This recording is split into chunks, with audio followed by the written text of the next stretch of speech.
অসমত প্ৰথমবাৰৰ বাবে আমেৰিকা, লণ্ডন, ইউৰোপ, ফ্ৰান্স তাৰ পৰা মানুহে আহি গুৱাহাটীত উপস্থিত হৈছে। এইটো আমাৰ অসমৰ বাবে এটা গৌৰৱৰ দিন যে আমি এটা ইণ্টাৰনেশ্যনেল ডেষ্টিনেশ্যনত পৰিণত হৈছোঁ আৰু বহুত টুৰিষ্ট আহিছে। তেওঁলোকতো এদিনতে ঘূৰি নাযায়, অহা ৪-৫ দিন তেওঁলোক অসমতে থাকিব।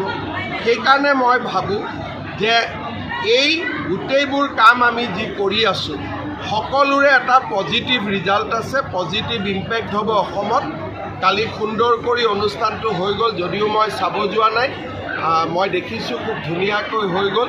মই সকলোকে শুভেচ্ছা জনাইছোঁ। ভাল কামৰ বিৰোধিতা কৰে। ঠিক আছে, তথাপিতো আমি আমাৰ কামবোৰ কৰি আছোঁ। অসমত প্ৰথমবাৰৰ বাবে আমেৰিকা, লণ্ডন, ইউৰোপ, ফ্ৰান্স তাৰ পৰা মানুহে আহি গুৱাহাটীত উপস্থিত হৈছে। এইটো আমাৰ অসমৰ বাবে এটা গৌৰৱৰ দিন যে আমি এটা ইণ্টাৰনেশ্যনেল ডেষ্টিনেশ্যনত পৰিণত হৈছোঁ আৰু বহুত টুৰিষ্ট আহিছে। তেওঁলোকতো এদিনতে ঘূৰি নাযায়, অহা ৪-৫ দিন তেওঁলোক অসমতে থাকিব।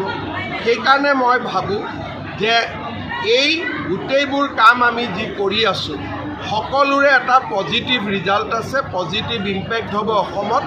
কালি সুন্দৰ কৰি অনুষ্ঠানটো হৈ গ'ল, যদিও মই চাব যোৱা নাই, মই দেখিছোঁ খুব ধুনীয়াকৈ হৈ গ'ল। মই সকলোকে শুভেচ্ছা জনাইছোঁ। ভাল কামৰ বিৰোধিতা কৰে। ঠিক আছে, তথাপিতো আমি আমাৰ কামবোৰ কৰি আছোঁ। অসমত প্ৰথমবাৰৰ বাবে আমেৰিকা, লণ্ডন, ইউৰোপ, ফ্ৰান্স তাৰ পৰা মানুহে আহি গুৱাহাটীত উপস্থিত হৈছে।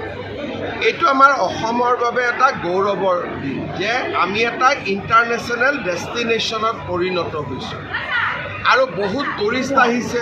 তেওঁলোকতো এদিনতে ঘূৰি নাযায়, অহা ৪-৫ দিন তেওঁলোক অসমতে থাকিব। সেইকাৰণে মই ভাবোঁ যে এই গোটেইবোৰ কাম আমি যি কৰি আছোঁ সকলোৰে এটা পজিটিভ ৰিজাল্ট আছে, পজিটিভ ইম্পেক্ট হ'ব অসমত। কালি সুন্দৰ কৰি অনুষ্ঠানটো হৈ গ'ল, যদিও মই চাব যোৱা নাই, মই দেখিছোঁ খুব ধুনীয়াকৈ হৈ গ'ল।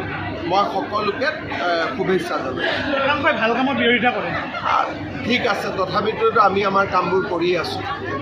অসমত প্ৰথমবাৰৰ বাবে আমেৰিকা, লণ্ডন, ইউৰোপ, ফ্ৰান্স তাৰ পৰা মানুহে আহি গুৱাহাটীত উপস্থিত হৈছে।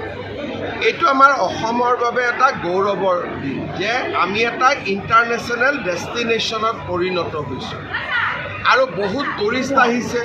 তেওঁলোকতো এদিনতে ঘূৰি নাযায়, অহা ৪-৫ দিন তেওঁলোক অসমতে থাকিব।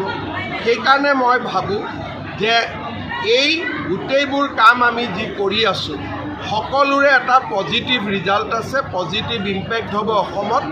কালি সুন্দৰ কৰি অনুষ্ঠানটো হৈ গ'ল, যদিও মই চাব যোৱা নাই, মই দেখিছোঁ খুব ধুনীয়াকৈ হৈ গ'ল। মই সকলোকে শুভেচ্ছা জনাইছোঁ। ভাল কামৰ বিৰোধিতা কৰে। ঠিক আছে, তথাপিতো আমি আমাৰ কামবোৰ কৰি আছোঁ।